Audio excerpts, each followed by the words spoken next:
ঝিনাইদহে ৪,৫০০ কৃষকের মাঝে বিনামূল্যে সার ও বীজ বিতরণ। সুলতান আল এনামের ভিডিও চিত্রে দেখুন বিস্তারিত।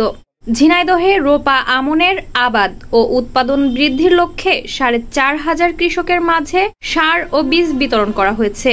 শনিবার সকালে সদর উপজেলা পরিষদ চত্বরে কৃষি অফিসের আয়োজনে এ উপকরণ বিতরণ করা হয়। সে সময় জেলা কৃষি সম্প্রসারণ অধিদপ্তরের উপপরিচালক ষষ্ঠীচন্দ্র রায়, সদর উপজেলার নির্বাহী কর্মকর্তা রাজিয়া আক্তার চৌধুরী, কৃষি কর্মকর্তা নূরে নবী সহ অন্যান্যরা উপস্থিত ছিলেন। কৃষি কর্মকর্তা জানায়, সরকারের খরিফ ১ মৌসুমে প্রণোদনা কর্মসূচির আওতায় রোপা আমনের আবাদ ও উৎপাদন বৃদ্ধির লক্ষ্যে সদর উপজেলার বিভিন্ন এলাকার ৪,৫৫০ জন কৃষকের প্রত্যেককে ৫ কেজি উন্নত জাতের বীজ ও ২০ কেজি রাসায়নিক সার দেওয়া হয়েছে।